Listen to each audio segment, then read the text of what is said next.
How's everybody doing today? I'm Jim Fletcher, and I'm here to talk to you just a little bit on the internet and online learning. But before we get started, let's talk about setting up the Blackboard. Here are the instructions. It's very simple. Hopefully you all got in here earlier and was able to set it up with no problems. Just give me a thumbs up if everybody got everything set up okay. All right. Quality check. So if you can hear me, if you can see my slide and you see the little record button, do another hands up.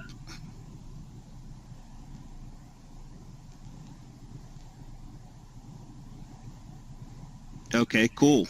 So for this materials, we're going to need our Thinking Collaboratively book by Garrison and a computer.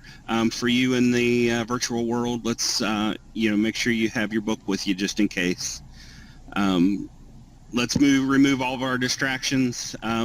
Lock your doors, close your doors, turn off your cell phones. Tell everybody this should take about 20 minutes. We should be fine. So let's talk about the learning objectives. This is what you're going to learn. You're going to be able to describe how the online learning works. You're going to be able to list characters of online learning, and we're going to discuss two types of online learning. So imagine, if you would, that you could be able to sit at a computer and take a Russian history class from one of the top Russian professors in Russia, from one of the universities. Would that not be to actually learn it from somebody who's there living it and not having to think of what they actually thought? Or what about a language student being able to practice Italy or Italian from somebody in Italy and from a university there? That would be just amazing if we could do that. Well, we can. So the first question, have you ever taken an online class before? Just take your pen, it's up in the upper right hand or left hand corner, and circle one of those answers.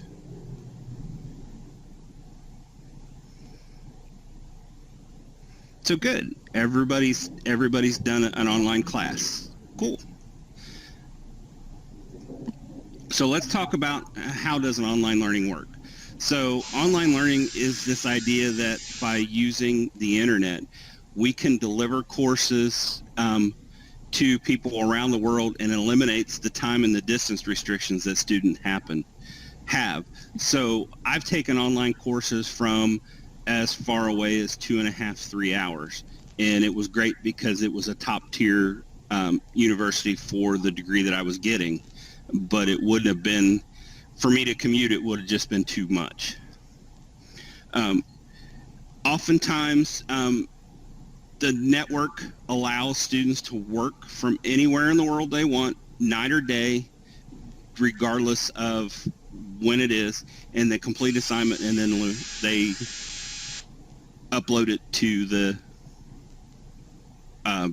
learning software. So in the chat box, when you took the online course, how was the communication with the instructor? Was it good? Was it fair? Was it absent?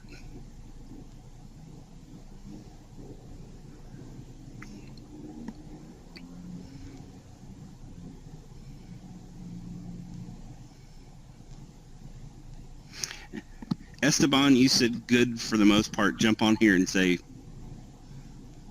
why it was for the most part. Because, instructors, like I had some instructors where the course they were teaching, really, they were just teaching by the book. They really had no knowledge of what they were teaching. So when I asked a question, immediately I would not really get an answer, but more of a, let me look into it and I'll get back to you kind of deal. So it's like, yeah, that's not going to work. I understand that. Rebecca, you said not very good. What was yours? My experience was that essentially the course instructor had just taken all of the material that they would have taught in class, like their lecture notes, and just posted them online. And that was considered the online course of just reading basically through their notes. And if you had any questions or anything like that, it had to go through email. So there wasn't a whole lot of interaction, and it was kind of disappointing. So I've had classes where they've had good interaction and poor interaction. I had one professor that no matter how often you emailed him, you never got a response. So it was really, you had to understand the syllabus in order to do the class. And that was one of the things that I saw from Garrison, is that the communication is a big problem in online courses. And he likens it to the old-fashioned, I'm forgetting the word, correspondence courses, where they just send you the packet, you fill it out and do it. And I'm dating myself because I can remember doing correspondence courses. So online learning is characterized by it's the ability for students and an instructor to put something online, students to do it, irregardless of where they're at in the world. Accessibility is for the students is great because like I'm a full-time fireman. I can sit at the firehouse for 8 hours and do nothing but schoolwork and get most of my homework done. Where, you know, some people have to work at night or weekends because of working full-time or whatever. So, and that's a good characteristic. The assignments, most professors are very good about opening the whole course up so that you can work at your own pace, and then you turn them in and get them reviewed. Some only do it week by week so that you kind of stay together. So activity, go to the square button on the right or up on top left, and just put a square around which one, if you had a reason to pick an online class, which one would you pick? What was the reason? Would it be subject matter experts or national curriculum?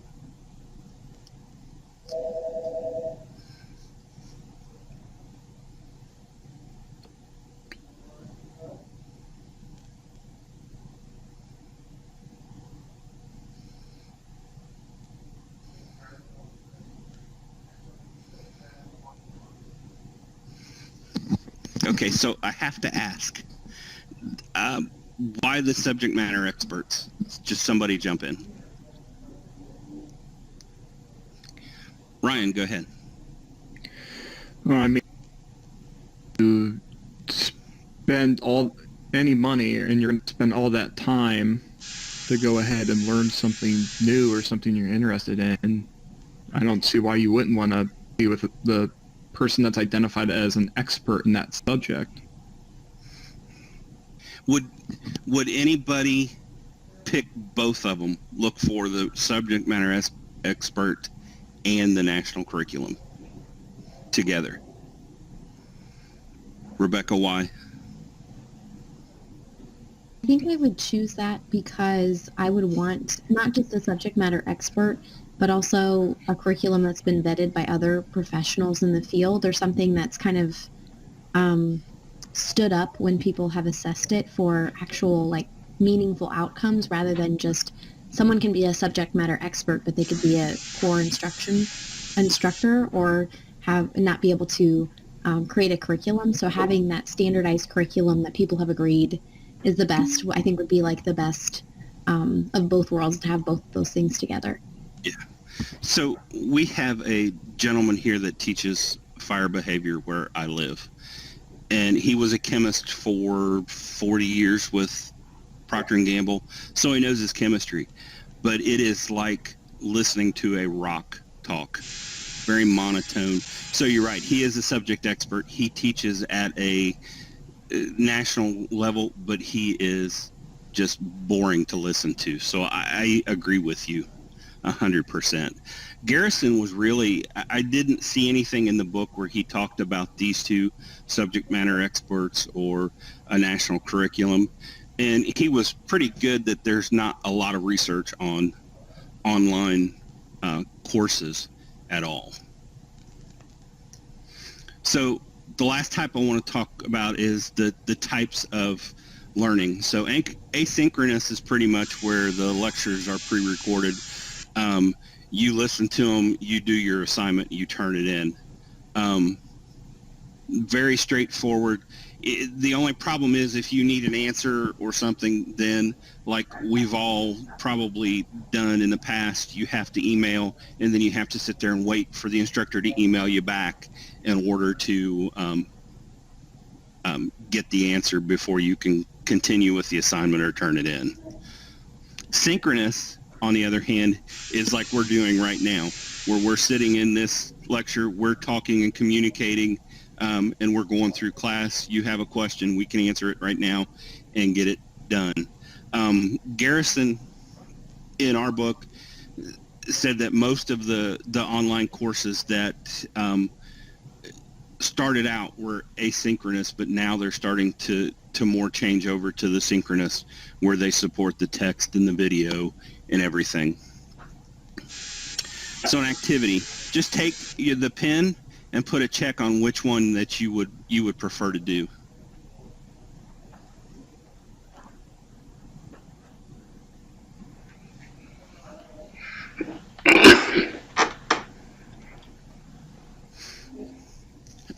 Who put the asynchronous, or was that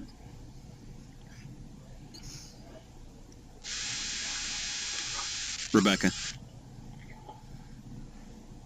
I like the opportunity to kind of reflect on what other people have written, so I like asynchronous, and I think it's easier for people as far as scheduling purposes. Oh, okay. That's one thing I never thought of. Really didn't. I know this course is kind of hard being sit in, every Tuesday for 2 hours, especially, when you have to work or, something's going on. So I never really thought of it that way, but I agree with you. Ryan? Experience with certain courses that I've had to take since becoming a teacher, just to get highly qualified certification. A lot of the stuff I've done is asynchronous, and I find when a class is entirely asynchronous with no live component to it, the teachers that run them typically don't put a lot of effort in. They're typically not available for questions. There's very little structure to it. People kind of just go through the motions when going through it. I feel like the live component, even if it's just like meeting for like an hour a week, just adds that little element that makes everybody a bit more responsible. TJ?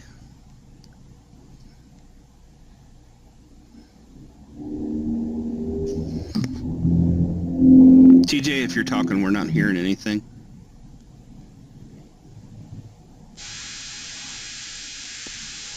Still not. Oh, apparently I bumped the mute There it button is. on my mic. Okay. So I'm somewhere in the middle. Honestly, I prefer synchronous because you get that interaction. However, like Rebecca just mentioned, and you just mentioned, not everybody can be everywhere at the same time. So even if it is synchronous at first, as long as they're doing a recording and not like expecting you to be at this time, at this place every week, or if you don't, you fail type of a thing, is when it kind of gets a little dicey. Okay. So we all, and everybody has their own preference, and I actually don't have a preference because we do courses that are both synchronous and asynchronous in the fire service. The asynchronous, ours are timed, so you actually have to spend, if it's a 3-hour course, you actually have to spend 3 hours in there. You can't just blow through the test and be done with it in 5 minutes. You actually have to spend the time in there.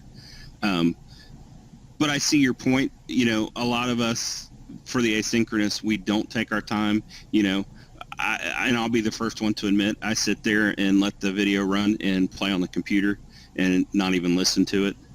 So it's good. I like the your choice. Like the information that you gave, it is very good. So Very good. in the fire service, there are online programs. This just happens to be my alma mater where I graduated from with mine. They have both face-to-face traditional, they both have online, but they also offer something unique where the online students can actually come to campus for different labs. Like I took an arson class that we did a live burn on campus so that we could go through and find the cause and determination of how it, cause and origin, of how it started. So they do offer those, I guess you would call blended classes as well. Practical application, like I said, even some of the labs are online. The chemistry lab, they send you all your stuff. You have to take pictures of your labs and then post them online with the instructor. So it was really good. And the instructor for the chemistry was actually really good because she was right on top of it. If you had a question, not only did she give you her email, but if you didn't hear from her within 12 to 24 hours, she wanted you to call her and she would answer it right away. So using thumbs up, thumbs down, and everybody's taken an online class. So has this, would you consider an online degree if you could go to one of the top universities in the field that you want to study?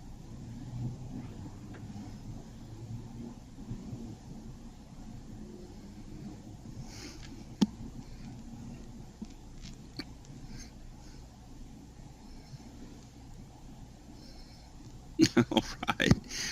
And that's the way I was, TJ. My undergraduate was 100% online as well. And it was from the reason I chose Eastern Kentucky was not only for the national curriculum, but the instructors.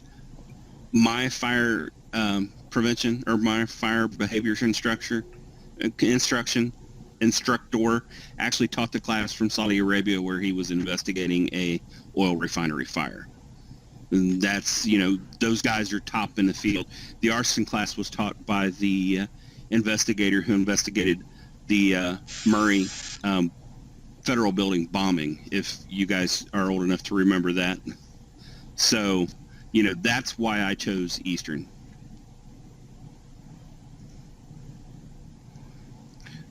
So resolution, there are a lot of benefits to online. And especially if you're holding a full-time job and you still want to go to college. The important thing, and I tell this to all the guys that ask me, why you chose the field or the study or the university you did, you have to evaluate online whether you want traditional face-to-face classes or if you want to do it online. So I have two final questions. Number one, using the poll, and let me set up the poll.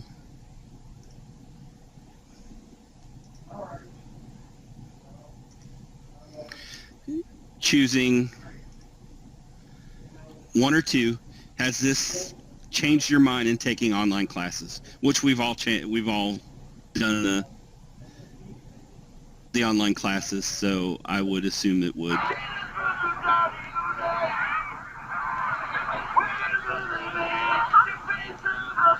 Somebody. No? So we're split. That's interesting. So the ones who said no, why? TJ. I think the biggest thing, especially for me, everything I have done since I've gotten out of high school has been online. So there really isn't much room to change my mind per se, because my entire higher education has been online based outside of like a semester. So I think that's the biggest thing for me. Okay. Esteban. like for me, that I feel like in order for me to keep moving forward, I have to make sure that whatever it is that I'm going to be, get an education in, fits within my schedule. I mean, I work and then I teach and everything in between, kids, everything. So in a sense, it's like I really I'm at the point where I really have no choice. So online classes are like the best thing to pick.